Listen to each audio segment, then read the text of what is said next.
Bonjour à tous, c'est Jocolid et je vous invite ici à découvrir mon résumé de l'histoire de Death Stranding. Le travail pour cette vidéo est colossal, mais surtout c'est la première du genre pour moi. N'hésitez pas à vous abonner et à me faire des retours en commentaire, j'ai vraiment à cœur de m'améliorer et de créer un contenu de qualité. Par la suite, nous ferons d'autres vidéos d'analyse sur les personnages, l'univers, les symboles et les idées véhiculées dans cette œuvre. Sans plus attendre, voici l'histoire de Death Stranding. Elle se passe dans un futur proche, mais pas daté. Nous sommes aux États-Unis dans un univers post-apocalyptique puisque le monde a subi ce qu'on appelle un Death Stranding. La barrière entre le monde des morts et celui des vivants est en quelque sorte tombée, et l'âme des morts erre sur Terre au lieu d'aller dans l'au-delà. Ces créatures fantomatiques et dangereuses sont appelées les échoués. Ils s'attaquent aux humains lors des précipitations, des pluies terribles dont le seul contact fait vieillir tout ce qu'elles touchent. De par ce fait, l'humanité vit aujourd'hui sous terre dans des bunkers, n'utilisant la plupart du temps que des hologrammes pour communiquer et éviter tout contact avec les dangers extérieurs. Dans ce jeu, nous incarnons Sam Porter Bridges, un livreur indépendant qui a déjà pour certains la réputation d'être une légende. Sam est particulièrement bien pressenti pour ce genre de travail puisqu'en effet il est affecté par le Dooms, une sorte de mutation due au Death Stranding. Grâce au Dooms, il est capable de sentir les échoués autour de lui car son corps se met à frissonner en leur présence. Encore plus fort, Sam a une capacité très spécifique. Il est un rescapé. Lorsqu'il meurt, son âme finit toujours par revenir jusqu'à son corps. C'est un solitaire, il est par ailleurs atteint d'une maladie que l'on appelle l'aphensmophobie, la peur d'être touché. Dès le début de l'histoire, alors qu'il travaille pour Bridges, Sam est appelé à aller voir la dernière présidente des États-Unis, et il se trouve que celle-ci n'est autre que sa mère. Hélas, elle est mourante. Elle lui demande dans un dernier souffle de partir vers l'ouest et de finir de connecter l'humanité. Par la même occasion, il devra aussi sauver Amélie, la sœur de Sam. Celle-ci serait partie il y a environ 3 ans pour tenter de connecter les États-Unis grâce à une technologie qu'on appelle le réseau Chiral. Hélas, son expédition s'est fait décimer et Amélie serait tombée aux mains des terroristes qu'on appelle les Homo Demens, des séparatistes qui ne souhaitent reconnaître aucune loi. Le réseau Chiral, réseau qui ressemble à une sorte de internet très haut débit, est créé à partir d'une matière qui fut révélée aux hommes grâce au Death Stranding. Ça s'appelle le chiralium. On trouve le chiralium sous plusieurs formes, en cristal mais aussi dans l'air, et il ne semble pas vraiment obéir aux lois de la physique. Grâce à cette étrange substance, l'humanité arrive à faire fonctionner tout un tas de nouvelles technologies très utiles, des imprimantes 3D nouvelle génération capables de fabriquer jusqu'à des véhicules ou des armes, des chiralgrammes qui sont des sortes de hologrammes créés à partir de données stockées sur le réseau, et encore bien d'autres choses. On peut dire que tout ou presque fonctionne maintenant grâce au chiralium. C'est également devenu une monnaie d'échange très appréciée. Plusieurs problèmes sont attribués tout de même au chiralium, comme par exemple le fait que certains deviennent fous à son contact, ou encore que cette matière attire les échoués. Par une série de hasards plus ou moins malheureux, Sam se voit attribuer un bébé qui va l'accompagner durant son voyage. En français brise-brouillard ou en anglais bridge baby. Cet outil, puisque c'est comme ça que nous sommes censés l'appeler, sert une fois connecté à nous indiquer la présence des échoués. Il nous permettra également de les voir. Celui-ci s'appelle BB28. Il est très particulier car en général les connexions entre les bébés et les personnes atteintes du Dooms ne font pas bon ménage. Sam accepte de répondre aux dernières volontés de sa mère et part vers l'ouest. Durant toute l'aventure, il est guidé principalement par 2 personnages, Deadman, le médecin légiste de Bridges, et Die Hard Man, le président de Bridges. C'est eux qui vont lui donner ses objectifs de mission, veiller sur lui, prendre soin du bébé, être à l'écoute de la population, etc., etc. Sur le chemin, il croise Fragile de chez Fragile Express, une entreprise de livraison qui, avec Bridge, s'allie afin d'atteindre leurs objectifs. Fragile semble avoir la capacité très particulière de pouvoir se téléporter. Très vite, ils seront ralentis par un personnage sombre et dangereux du nom de Higgs. Celui-ci possède un niveau de Dooms très élevé, ce qui lui permet de contrôler les échoués. Par chance, parce qu'il est un rescapé et avec l'aide de Bridges, Sam a maintenant des armes nourries de son propre sang, et d'autres fluides corporels d'ailleurs, qui lui permettront de battre les échoués. C'est une première depuis le Death Stranding, et l'espoir renaît enfin pour l'humanité. Le voyage de Sam va continuer par bateau pour rejoindre ce qui est appelé la zone médiane, en gros le centre des États-Unis. Une fois sur place, on découvre que certaines villes ont été anéanties. Les terroristes n'ont en effet pas hésité à utiliser de vieilles bombes nucléaires, ou encore à tuer des gens en pleine rue, pour créer ce qu'on appelle des néantisations. Une néantisation est un cratère gigantesque créé par une immense explosion qui a lieu lorsqu'un échoué arrive à ramener un vivant dans le monde des morts. Parce que Higgs tente de piéger Sam en mettant une bombe dans l'un de ses colis, Fragile décide de parler de son passé commun avec le terroriste. Alors qu'elle travaillait avec lui, celui-ci l'avait trahi à peu près de la même manière en plaçant des explosifs dans une livraison. À cause de lui, pour sauver sa réputation et surtout pour sauver les habitants d'une ville, elle avait dû se mettre à courir sous la pluie afin d'amener la bombe le plus loin possible. Couverte seulement à la tête, son corps est aujourd'hui vieilli par cette mauvaise expérience. On sait maintenant que si elle est ici aujourd'hui, c'est pour prendre sa revanche. Reconnecter la région médiane s'avère délicat. Non seulement les habitants, appelés preppers, sont devenus très indépendants à force de vivre à la dure sous la pression des terroristes, mais en plus, reconnecter le réseau chiral va créer des perturbations terribles allant jusqu'à créer un ouragan ouvrant des failles temporelles. Sam se retrouvera d'ailleurs prise dans l'une d'entre elles et projeté en pleine guerre 14-18. Il devra y affronter un soldat vétéran flippant qui visiblement voudra lui voler BB-28. De retour dans le présent et afin d'essayer de comprendre comment éviter de créer de nouvelles failles temporelles, Sam est amené à rencontrer Mama et Lochne, deux sœurs qui ont travaillé sur le réseau chiral. Mama porte un lourd secret, elle vit cachée dans son laboratoire avec sa fille qui n'est autre qu'un bébé échoué. Celle-ci n'est pas dangereuse et elle permet par sa présence à Mama de rester en vie sur Terre. Elle aurait dû en effet mourir lors d'un attentat terroriste lorsqu'elle était encore enceinte. Afin de se reconnecter à sa sœur Lochne, de trouver une solution pour le réseau chiral, elle va se libérer de son lien avec son bébé qui pourra enfin partir pour rejoindre l'autre monde. Le corps de Mama meurt aussi, mais son âme, elle, rejoint le corps de Lochne. Ensemble, elles se mettent à travailler sur le système Cupidon, une sorte de collier de clés USB qu'utilise Sam pour étendre le réseau chiral. Elles espèrent ainsi stabiliser le réseau et éviter de créer de nouvelles failles temporelles appelées supercellules.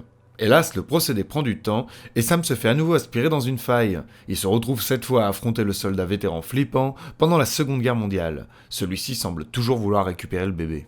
Une fois de retour, on en apprend plus sur le personnage de Deadman. Il s'avère être comme le monstre de Frankenstein, il a été complètement créé de toutes pièces grâce à des cellules pluripotentes. Hélas, l'étincelle de vie n'a pas pris dans tous ses organes, il a donc fallu récupérer ce qui ne fonctionnait pas sur des cadavres. D'où le nom de Deadman. Les humains dans le monde de Death Stranding sont censés être constitués de deux parties, le A, le corps, et le K, l'âme. Le A vit dans notre monde normal avec tous les autres A, alors que le K, lui, vit dans la grève. Une sorte de monde parallèle qui est propre à chacun puisque chaque âme a sa propre grève en fonction de ses croyances et de ce qui la définit. Par exemple, Deadman, lui, n'a ni K, ni lien, ni grève, il n'est que chair. Une autre information sur les grèves. Lorsque beaucoup de monde meurt, comme par exemple sur un champ de bataille, les grèves vont être amenées à se mélanger, s'entrelacer. Ce phénomène crée alors une sorte de distorsion temporelle dans laquelle une grève tournerait en boucle, d'où l'existence des failles dans lesquelles Sam est parfois projeté. Afin de continuer l'aventure, Sam va alors partir à la rencontre de Hartman.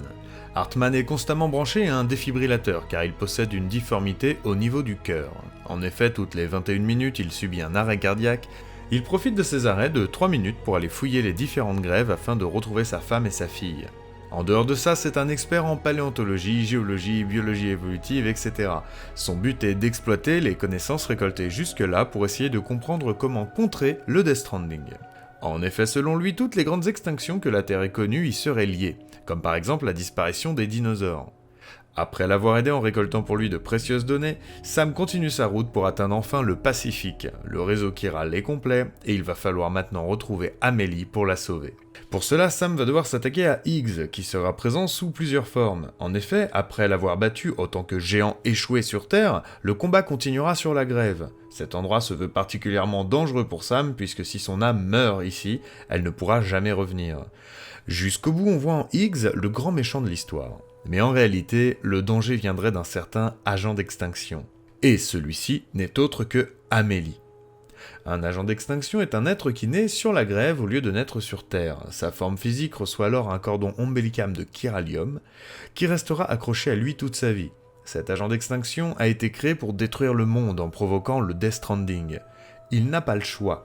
Même Amélie, qui est profondément attachée à Sam, et qui en vérité aimerait seulement unir l'humanité, n'a pas d'autre choix que de détruire le monde.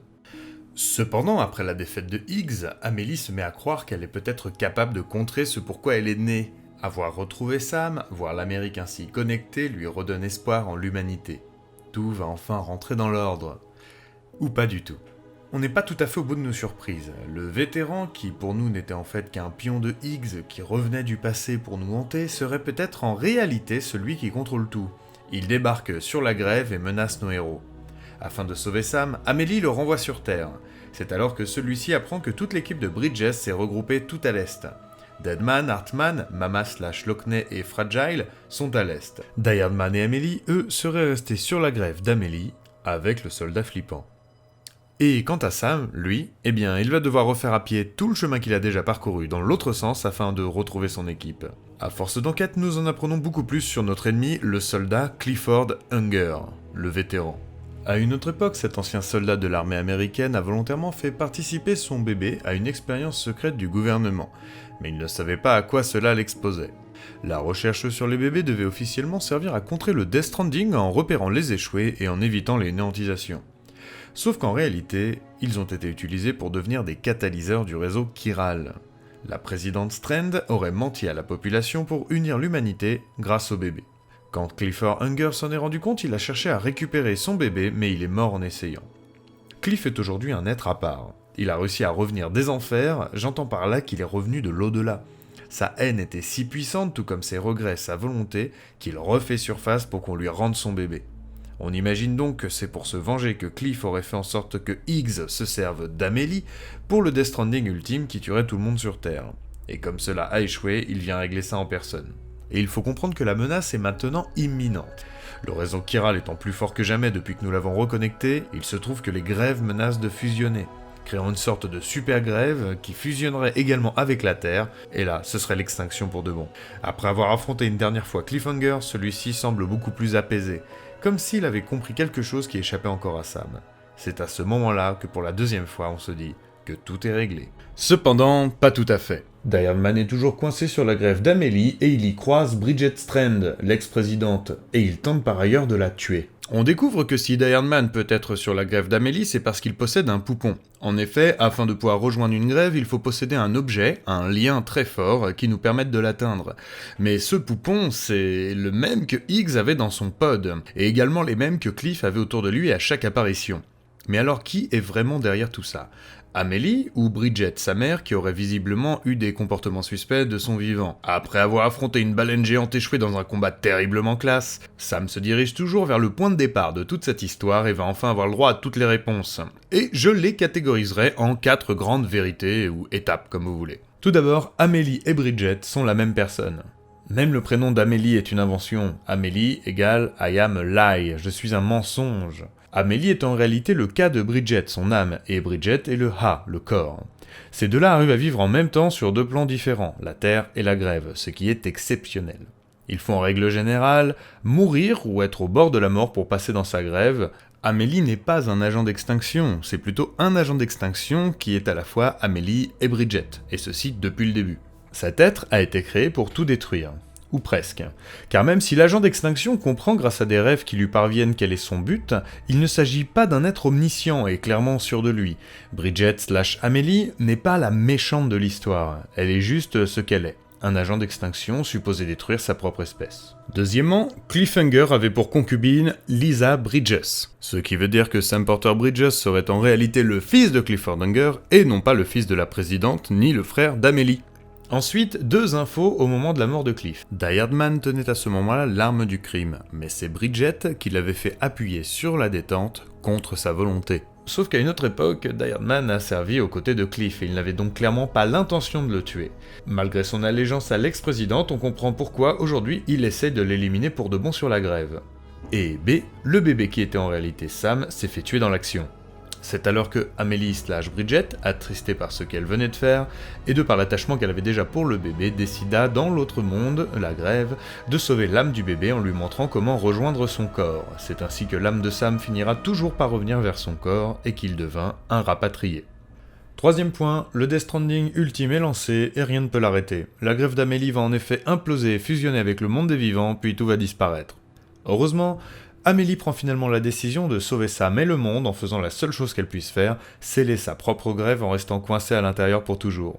Suite à ceci, l'âme de Sam pour la première fois reste bloquée sur la grève, elle ne cherche plus à revenir sur Terre, sûrement dû au fait qu'Amélie n'existe plus aucune raison donc de se battre ni de vivre. C'est en combinant leurs capacités et leur savoir-faire que Deadman, Iron Man, Fragile, Mama/Lockney et Hartman arrivent à localiser Sam sur sa grève et se servent du bébé comme pont entre les mondes pour aller le chercher. Ce qui nous amène au point final de cette histoire, le monde est sauvé et Bridges va enfin pouvoir reconnecter l'humanité.